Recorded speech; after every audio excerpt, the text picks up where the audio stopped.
The experience is interesting, and the question takes us to a very interesting place. She said, when I used to meditate, on my third eye, I used to see light. I don't see light anymore. Now I just seem to go somewhere,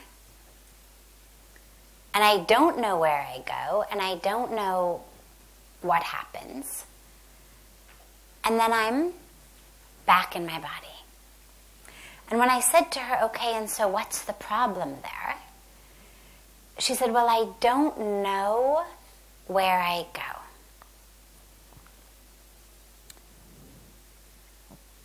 These are the games of the thinking mind that does everything it can to pull us out of spiritual experience. What do you mean you don't have a name for that? What do you mean you can't explain that? What do you mean you don't understand it? Therefore, it must not be real, right? That's what the thinking mind does. We're in the midst of this incredible experience, and the thinking mind goes, I wonder if this is what samadhi is. Yeah, they said samadhi is going to be something, I'll bet I'm having samadhi. Well, and then boom, of course, you're out of it because you can't simultaneously be in samadhi and be trying to figure out whether you are in samadhi. So these are the games that the thinking mind plays on us. If when you meditate, you find that you go somewhere, as you said, and you don't know where it is and you don't know who you are, meaning, if I can put words in your mouth, but stop me if they're wrong, you dissolve. The part of you that has got a vice-like death grip on reality is no longer able to hold on.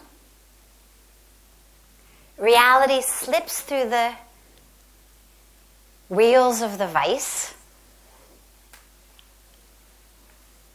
slips through your thinking mind, and just is.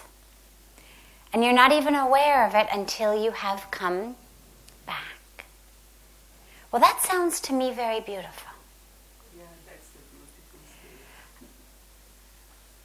I would worry more about my drive to name it and understand it than I would worry about what's happening. There's basically nothing wrong that can happen in meditation unless you find that every time you come out of meditation, you've actually got shopping lists and to-do lists. I mean, if you find that you're spending your meditation making shopping lists, you may want to rethink the practice, or just, start a practice of making a shopping list before you meditate so that it no longer has to be done during your meditation. But other than that, there's nothing that happens that's wrong. Some people see light. Some people see lights of certain colors. Some people see shapes. Some people see nothing. There's nothing that's right or wrong. There's not a ladder that says, oh, if you see this, you're really advanced. If you see that, you're still kind of in the beginning stage. Meditation is taking you back to the truth of who you are. And it comes through a lot of ways. It interacts with a lot of things. It interacts with our subconscious. It interacts even on the most basic level with light from the outside coming in through our eyelids. I mean, just the most purely physical, neurological level. But that which happens inside of us, that's what's important. And so if you find that you are dissolving into spaciousness, dissolving into nameless, formless being, well, that's beautiful. Stay with that. Do not allow yourself to get worked up by the thinking mind saying, but what are you going to call that? What does that mean? What is that? the most beautiful things in life, from love to spiritual experience, are things that we're actually really very inadequate at properly describing, properly naming, properly boxing up. It's almost like the more beautiful something is, the less easy it is to stick it in a box. Frustration, easy, I know that box. Greed, okay, I know that box. Jealousy, I know that box.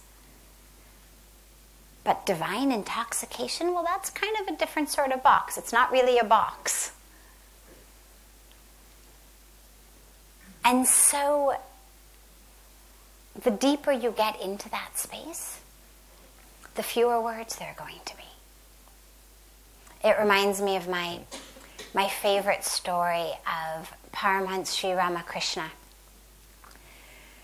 An incredible, incredible mystic. And he used to go off into these states of samadhi, of trance, of divine intoxication. And his disciples were begging him one day to please share with them what his experience was. What was he feeling?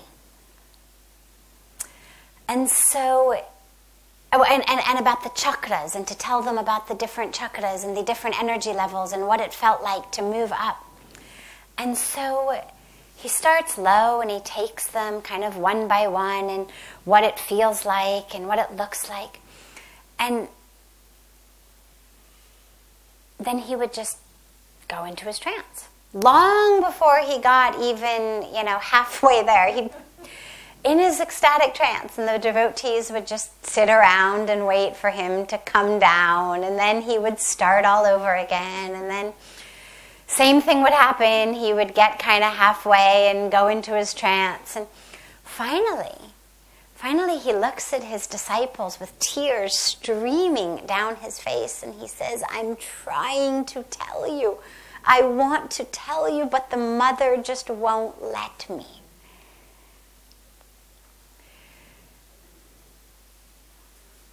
So there's a historical precedent for being speechless. Don't worry about that. It's beautiful. Just keep doing whatever you're doing.